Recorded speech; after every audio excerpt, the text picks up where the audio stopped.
ಇಂದಿನ ವಿಡಿಯೋ ನವರಾತ್ರಿಯ 2ನೇ ದಿನದ ಮಹತ್ವ ಮತ್ತು ದೇವಿ ಬ್ರಹ್ಮಚಾರಿಣಿಯ ಪೂಜೆಯ ಮಹತ್ವದ ಬಗ್ಗೆ. ನವರಾತ್ರಿಯ 2ನೇ ದಿನವು ದೇವಿ ಬ್ರಹ್ಮಚಾರಿಣಿಯಾದ ದುರ್ಗೆಯ 2ನೇ ರೂಪವನ್ನು ಪೂಜಿಸಲು ಮೀಸಲಾಗಿದೆ. ಬ್ರಹ್ಮಚಾರಿಣಿ ಎಂದರೆ ತಪಸ್ಸು ಅಥವಾ ತಪಸ್ಸು ಮಾಡುವವಳು. ದೇವಿ ಬ್ರಹ್ಮಚಾರಿಣಿಯನ್ನು ದೇವಿ ಯೋಗಿನಿ, ದೇವಿ ಅಪರ್ಣ ಮತ್ತು ದೇವಿ ತಪಸ್ವಿನಿ ಎಂದು ಕರೆಯಲಾಗುತ್ತದೆ. ಪರ್ವತರಾಜ ಹಿಮವಂತ ಮತ್ತು ಹೇಮಾವತಿ ದೇವಿಯ ಮಗಳಾಗಿ ಪಾರ್ವತೀ ದೇವಿ ಜನಿಸಿದಳು. ಆಳವಾದ ಧ್ಯಾನದಲ್ಲಿದ್ದ ಶಿವನನ್ನು ದೇವಿ ಪಾರ್ವತಿ ಮದುವೆಯಾಗಲು ಬಯಸಿದಳು.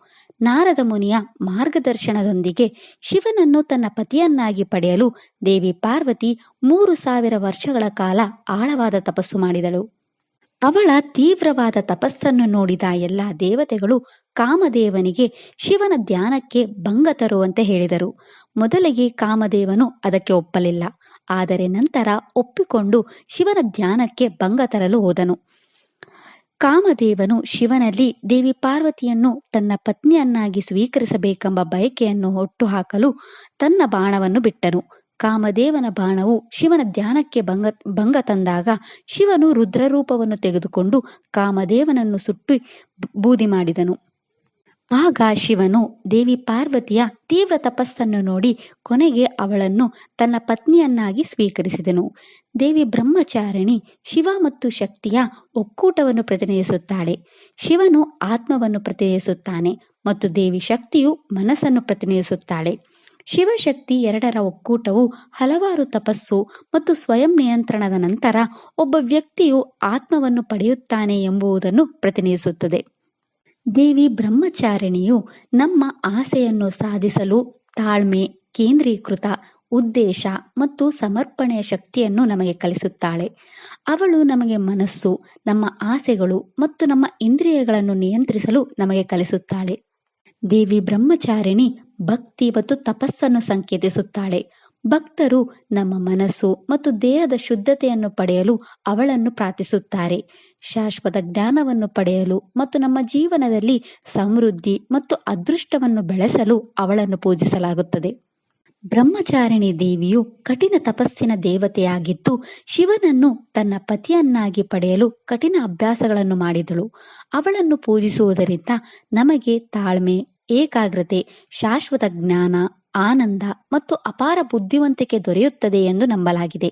ಅವಳ ಆರಾಧನೆಯು ನಮ್ಮ ಮನಸ್ಸು ಮತ್ತು ದೇಹದ ಶುದ್ಧತೆಯನ್ನು ನೀಡುತ್ತದೆ, ನಮ್ಮನ್ನು ಶಾಂತಿ, ಸಮೃದ್ಧಿ ಮತ್ತು ಅದೃಷ್ಟಕ್ಕೆ ಕರೆದೊಯ್ಯುತ್ತದೆ. ದೇವಿ ಬ್ರಹ್ಮಚಾರಿಣಿ ಜ್ಞಾನ, ಬುದ್ಧಿವಂತಿಕೆ ಮತ್ತು ಸಮರ್ಪಣೆಯ ಸಾರಾಂಶ. ದೇವಿ ಬ್ರಹ್ಮಚಾರಿಣಿ ಸಾಮಾನ್ಯವಾಗಿ ಎಡಗೈಯಲ್ಲಿ ಕಮಂಡಲು ಮತ್ತು ಬಲಗೈಯಲ್ಲಿ ಜಪಮಾಲೆಯನ್ನು ಹಿಡಿದು ಬರಿಗಾಲಿನಲ್ಲಿ ನಿಂತಿರುವುದನ್ನು ಕಾಣಬಹುದು. ದೇವಿ ಬ್ರಹ್ಮಚಾರಿಣಿಯು ಬಿಳಿ ಸೀರೆಯನ್ನು ಧರಿಸಿ ಶುದ್ಧತೆಯನ್ನು ಪ್ರತಿನಿಧಿಸುತ್ತಾಳೆ. ಅವಳು ರುದ್ರಾಕ್ಷ ಮಾಲೆಯನ್ನು ಧರಿಸಿರುವುದು ಕಂಡುಬರುತ್ತದೆ. ಅವಳು ತನ್ನ ನೋಟದಿಂದ ಶಾಂತ ಮತ್ತು ಆಕರ್ಷಕಳಾಗಿ ಕಾಣುತ್ತಾಳೆ. ರುದ್ರಾಕ್ಷಿ ಮಣಿಗಳು ದೇವಿ ಬ್ರಹ್ಮಚಾರಿಣಿಯ ಅತ್ಯಂತ ನೆಚ್ಚಿನ ಆಭರಣಗಳಲ್ಲಿ ಒಂದಾಗಿದೆ. ಅವಳ ಸರಳ ನೋಟವು ಲೌಕಿಕ ಆಸೆಗಳಿಂದ ಅವಳ ನಿರ್ಲಿಪ್ತೆಯನ್ನು ಸಂಕೇತಿಸುತ್ತದೆ. ಅವಳು ಸ್ವಯಂ ಶಿಸ್ತು, ಸ್ವಯಂ ನಿಯಂತ್ರಣ, ಸಮರ್ಪಣೆ ಮತ್ತು ತನ್ನ ಉದ್ದೇಶದ ಕಡೆಗೆ ಬದ್ಧಳಾಗಿದ್ದಾಳೆ. ಅವಳು ಬರಿಗಾಲಿನಲ್ಲಿ ನಿಲ್ಲುವುದು ಅವಳ ನಮ್ರತೆ ಮತ್ತು ಪ್ರಕೃತಿಯೊಂದಿಗಿನ ಅವಳ ನಿಕಟತೆಯನ್ನು ಸೂಚಿಸುತ್ತದೆ. ಅವಳ ಕೈಯಲ್ಲಿರುವ ರುದ್ರಾಕ್ಷಿ ಮಾಲೆಯು ಅವಳ ಪ್ರಾರ್ಥನೆ ಮತ್ತು ಧ್ಯಾನವನ್ನು ಮುಂದುವರಿಸಲು ಅವಳ ಸಮರ್ಪಣೆಯನ್ನು ಸಂಕೇತಿಸುತ್ತದೆ. ರುದ್ರಾಕ್ಷಿ ಮಾಲೆಯು ಶಿವನೊಂದಿಗಿನ ಅವಳ ಸಂಪರ್ಕ ಮತ್ತು ನಮ್ಮ ಪ್ರಾರ್ಥನೆಯ ಸಾರವನ್ನು ಪ್ರತಿನಿಧಿಸುತ್ತದೆ. ಅವಳು ಭಕ್ತಿಯ ಶಕ್ತಿ ಮತ್ತು ಅದರೊಂದಿಗೆ ಬರುವ ಆಂತರಿಕ ಶಾಂತಿಯನ್ನು ನೆನಪಿಸುತ್ತಾಳೆ. ಅವಳ ಕೈಗಳಲ್ಲಿರುವ ಕಮಂಡಲು ಅವಳ ಸರಳತೆ ಮತ್ತು ಅವಳ ಶುದ್ಧತೆಯನ್ನು ಸಂಕೇತಿಸುತ್ತದೆ. ಇದು ನಮ್ಮ ಆಂತರಿಕ ಶಕ್ತಿ ಮತ್ತು ಕಷ್ಟಗಳನ್ನು ಅನುಗ್ರಹದಿಂದ ಸಹಿಸಿಕೊಳ್ಳುವ ಸಾಮರ್ಥ್ಯವನ್ನು ಸಂಕೇತಿಸುತ್ತದೆ. ಅವಳ ಶಾಂತ ಮುಖವು ಅವಳ ಆಂತರಿಕ ಶಕ್ತಿ ಮತ್ತು ಅವಳ ಅಚಲ ನಂಬಿಕೆಯನ್ನು ಪ್ರತಿನಿಧಿಸುತ್ತದೆ.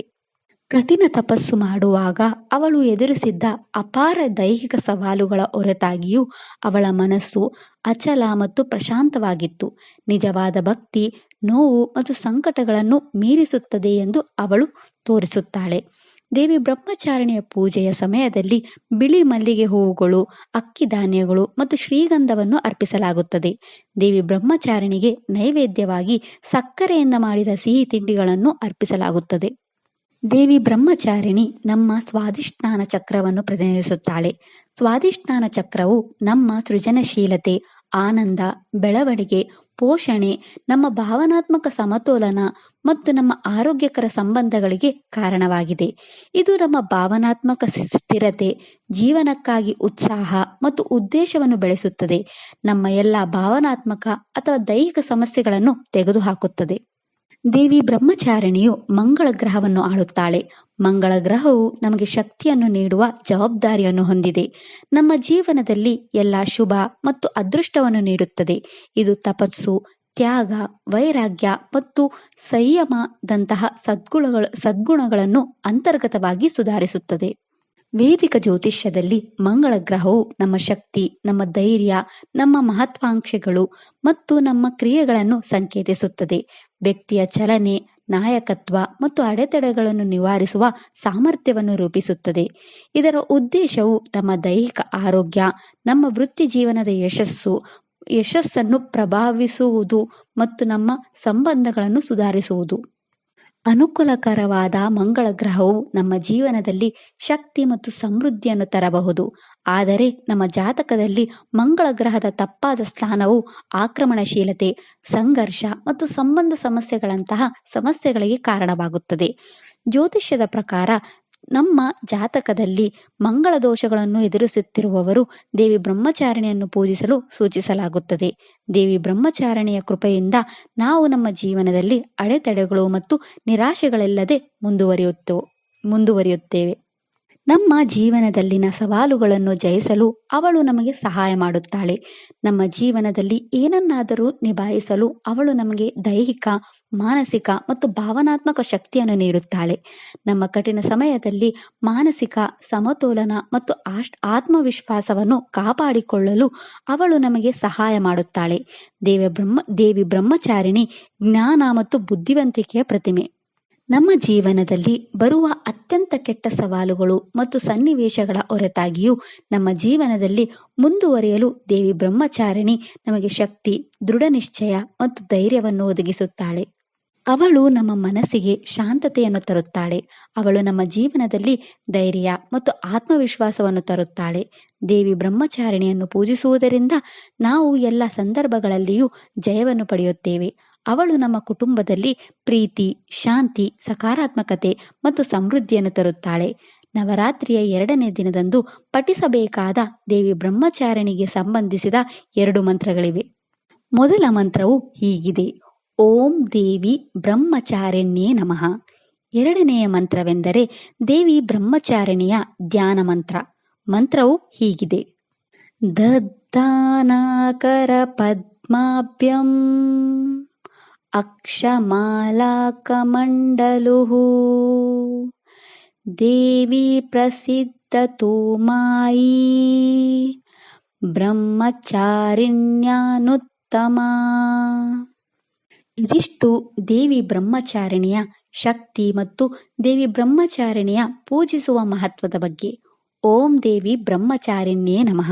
ಈ ವಿಡಿಯೋ ಇಷ್ಟ ಆದರೆ ಲೈಕ್ ಮಾಡಿ, ಶೇರ್ ಮಾಡಿ ಮತ್ತು ಚಾನಲ್ ಸಪೋರ್ಟ್ ಮಾಡೋಕೆ ಸಬ್ಸ್ಕ್ರೈಬ್ ಮಾಡಿ. ಧನ್ಯವಾದಗಳು.